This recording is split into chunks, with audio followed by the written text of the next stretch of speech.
अच्छा, डर क्या है? डर किसे कहते हैं? देखिए, डर हमारे अंदर जो 27 इमोशंस है ना, उसमें से एक फियर भी है, एक डर भी है।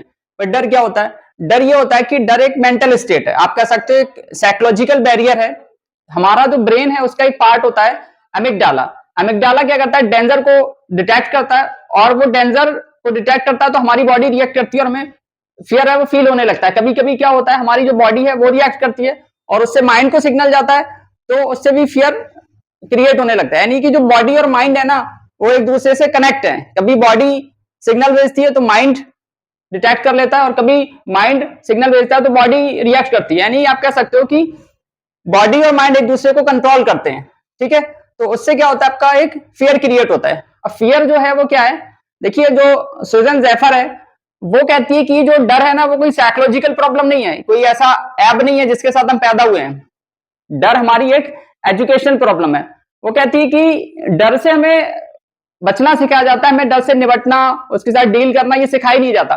देखिए, कोई भी जो आपका माइंड है, इंसान को इस तरीके से डिजाइन किया गया है कि उसका जो माइंड है ना, उसको हमेशा कंफर्ट में रखना चाहेगा। उसको अगर आप कोई भी स्ट्रगल ले रहे हो, कोई भी चैलेंज ले रहे हो, कोई भी अगर आप कंफर्ट को तोड़ रहे हो, तो आपका माइंड एकदम अलर्ट हो जाता है, आपको ये डरा देगा, फियर क्रिएट हो जाता है। क्योंकि माइंड को क्या है, माइंड हमेशा प्रॉफिट लॉस में रहेगा, और ये आपको क्या करता है, ये आपको एक जगह पे स्टेबल रखना चाहता है। जब भी आप ग्रोथ की तरफ जाओगे, चैलेंज की तरफ जाओगे, नया फियर लोगे, नया डर लोगे ना, ये आपको एकदम डरा देगा। तो आपने क्या करना है, डर से डर के नहीं बैठना है, आपने स्टेप्स लेने छोटे छोटे। क्योंकि आप बड़ा स्टेप लोगे तो आपको जो माइंड है ना, वो आपको बहुत ज्यादा डरा देगा, तो आप वो काम तो कर नहीं पाओगे। तो आपने क्या करना है, छोटे छोटे स्टेप्स लेने और धीरे धीरे आगे बढ़ना है। देखिए, अल्लाह ताला ने हमारे अंदर सिर्फ दो डर रखे हैं। यानी आप कह सकते हो जो इनबॉर्न जो फियर है वो दो हैं। एक होता है ऊंचाई का डर, यानी आप जब ऊंचाई पे होते हो, ऊंचाई पे चढ़ते हो, तो आपको डर लगता है। जैसे मान लो आप बच्चे को खिला रहे हो, बच्चों को अगर आप ऐसे करके टॉस करते हो ना, तो वो डर जाता है, रोने लगता है। तो एक तो हमारा जो होता है ऊंचाई का डर होता है, जो अल्लाह ताला ने हमारे अंदर रखा हुआ है। और दूसरा जो डर होता है वो होता है हमारा तेज आवाज का डर। यानी कोई भी धमाका होता है, कोई भी आवाज होती है ना, तो हम डर जाते हैं। हमारा जो फाइव सेंसेस है ना, पांचों के पांचों फ्रीज हो जाते हैं। तो ये देखिए, डर आपके अंदर जो है वो दो हैं। बाकी जो फेयर हैं वो हमारे सारे के सारे हमारी सोसाइटी ने, हमारी फैमिली ने, हमारी जो एजुकेशन सिस्टम है उसने हमारे अंदर डाले हुए हैं। तो डर तो भाई देखिए, डर बुरी चीज नहीं है, डर ग्रोथ की भी निशानी है। और डर आपको कहीं ना कहीं एक डेंजर से, खतरे से भी बचा लेता है, अलर्ट कर देता है। बट इस डर के साथ प्रॉब्लम क्या है ना, इस माइंड के साथ प्रॉब्लम ये कि माइंड आपको तब भी डराता है ना जब आप अपने फायदे के लिए कुछ कर रहे होते हो, आप कंफर्ट को तोड़ रहे होते हो, आप कुछ स्किल सीख रहे होते हो, आप ग्रोथ की तरफ जा रहे होते हो, तब भी माइंड आपको डराता है। तो यहाँ पे डर थोड़ा प्रॉब्लमेटिक हो जाता है। तो आपने क्या करना है, अपना जो ब्रेन है, अपना जो माइंड है ना, और जो बॉडी और माइंड का जो कनेक्शन है, फियर किस तरीके से क्रिएट हो रहा है, इंसान को डिजाइन किस तरीके से किया गया ना, इसको आप थोड़ा समझ लेते हो तो डर से आप बाहर आ जाओगे। वैसे इंसान के अंदर जो नेपोलियन हिल है, वो अपनी बुक ड्रीम बिग में 6 तरीके के डर बताता है। वो कहता है कि हम अपनी लाइफ में 6 तरीके के जो फियर है ना, उनको फेस करते हैं। अगर हम इनको कंट्रोल कर लें, मैनेज कर लें, बैलेंस कर लें, तो हमारा काम बन सकता है, हम कामयाब हो सकते हैं। देखिए, डर को आप मैनेज कर सकते हो, कंट्रोल कर सकते हो, आप खत्म नहीं कर सकते। क्योंकि जब भी आप नए स्टेप लोगे, कंफर्ट से बाहर जाओगे, कुछ नया सीखोगे, लर्न करोगे, डेफिनेटली डर आएगा। क्योंकि माइंड आपका 24 घंटे एक्टिव मोड में, अलर्ट मोड में रहता है। जब भी आप कुछ नया करोगे, माइंड आपकी बॉडी तक रिएक्शन देगा और आपकी बॉडी रिएक्ट करेगी और आपको फियर क्रिएट हो जाएगा। कभी कभी क्या होता है, हमारी बॉडी सेफ फील नहीं करती ना, उसकी वजह से भी माइंड को सिग्नल जाता है, तब भी फियर क्रिएट होता है। तो फियर तो चलेगा, ठीक है। तो नेपोलियन हिल की जो बुक है ड्रीम बिग, उसमें वो 6 तरीके के फियर्स की बात करता है, 6 तरीके के डर की बात करता है, 6 टाइप ऑफ फियर्स। तो हम उनको यहाँ पे बात करेंगे, उनकी डिस्कस करेंगे, ठीक है। तो इसमें उसने गरीबी का डर बताया, एक आप हेल्थ का डर बताया, एक उसने लोगों का डर है, क्रिटिसिज्म का डर बताया, एक बुढ़ापे का डर बताया है, एक है वो किसी के दूर जाने का डर है। तो ये सारे फियर्स हैं वो उसने बताए हैं। तो सबसे पहले हम जो यहाँ पे देखेंगे वो देखेंगे हम फियर ऑफ पॉवर्टी, गरीबी का डर। अच्छा, जो गरीबी का जो डर होता है ना, ये इंसान की जो ग्रोथ है ना, उसका सबसे बड़ा किलर होता है। ये इंसान को आगे बढ़ने नहीं देता, क्योंकि इंसान अपने सर्वाइवल के चक्कर में या पैसे के चक्कर में एक जॉब में फंस जाता है, एक लूप में फंस जाता है। वो जॉब को क्विट करना चाहता है, छोड़ना चाहता है, लेकिन उसके माइंड में आ रहा होता है, यार मेरा सर्वाइवल कैसे होगा, मेरे खर्चे कैसे होंगे।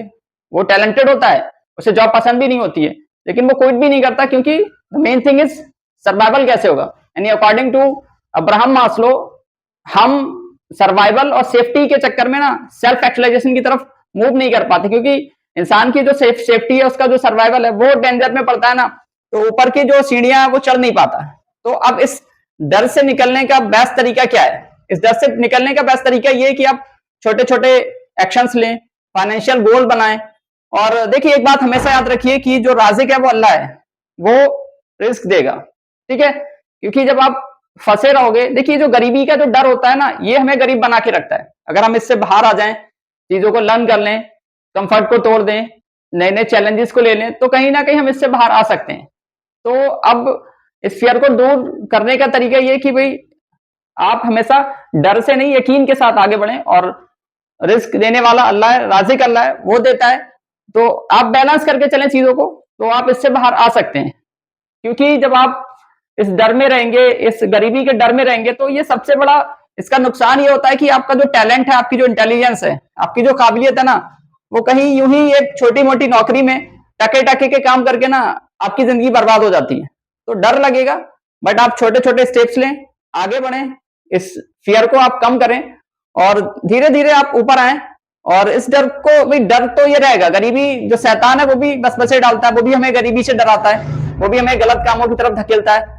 बट इस फियर को आपने ओवरकम करके धीरे धीरे कंट्रोल करके ना ऊपर आना है, अगर आपने ग्रोथ चाहिए तो। वरना अगर आप इसमें फंसे रहेंगे ना, तो आपकी ग्रोथ नहीं होगी। क्योंकि जब आप सेफ खेलेंगे ना, रिस्क नहीं लेंगे ना, तो आपकी ग्रोथ नहीं होती है। गरीबी का जो डर है, उसका सबसे बड़ा लॉस ये होता है कि हम सेफ खेल रहे होते हैं, और इस सेफ खेलने के चक्कर में ना हमारा कॉन्फिडेंस भी जाता है, हमारा टैलेंट भी जाता है, हमारी ग्रोथ भी जाती है, सारा कुछ हम लूज कर देते हैं। और लास्ट में फिर वही मिलता है कि मैंने रिस्क ले लेना था, क्योंकि ये रिग्रेट बन जाता है कि यार मैं थोड़ा सा अगर एडजस्ट कर लेता, थोड़ा सा खर्चे कम कर लेता, थोड़ा सा चीजों को मैनेज कर लेता, तो मैं बाहर आ जाता। तो गरीबी का जो डर है, इसको मैनेज करें और इससे ऊपर आए। हो गया। अब इसमें उन्होंने जो दूसरा फियर बताया, वो बताया है लोगों का डर, या फियर ऑफ क्रिटिसिज्म, लोग क्या कहेंगे। अच्छा, ये जो लोग क्या कहेंगे ना, ये हमारा सबसे बड़ा फियर है, क्योंकि हम लोगों के वैलिडेशन के, उनके अटेंशन के भूखे होते हैं। तो अगर लोग हमें क्रिटिसाइज कर रहे होते हैं, रिजेक्ट कर रहे होते हैं, उनके जो ओपिनियन है वो हमें अफेक्ट कर रहे होते हैं, तो हम डर जाते हैं। देखिए, ये जो डर है वो हावी हम पे तब होता है जब हमारा जो सेल्फ अप्रूवल है वो कम होता है, और पीपल अप्रूवल है ना, वो बढ़ जाता है। तो आपने क्या करना है, अपना जो सेल्फ अप्रूवल है वो बढ़ाना है। क्योंकि ये डर का सबसे बड़ा जो लॉस होता है वो ये होता है कि आपका जो सेल्फ कॉन्फिडेंस है ना, वो खत्म हो जाता है। देखिए, लोगों का क्या है, उनका ओपिनियन तो बदलता रहता है, ठीक है। लोगों ने तो नबी पैगंबर को भी नहीं छोड़ा, लोगों ने तो आइंस्टाइन को भी ना पागल कहना शुरू कर दिया था। तो ये सारा कुछ चलता रहेगा। इसमें जो मेन थिंग है इस डर से ओवरकम करने की, वो ये है कि आप सच्चे बने, अच्छे बने, और सच के साथ खड़े रहें।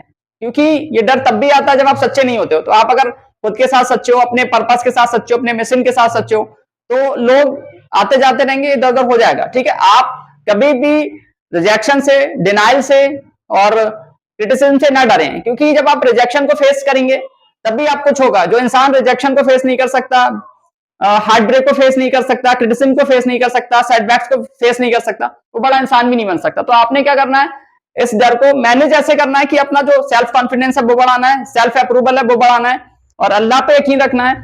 आप अच्छी नीयत के साथ सच्चे बन के ना जो काम है वो करते रहें। क्योंकि जब आप सच्चे होते हो, फिर आपको डर नहीं लगता, ये फियर ऑफ क्रिटिसिज्म नहीं होता।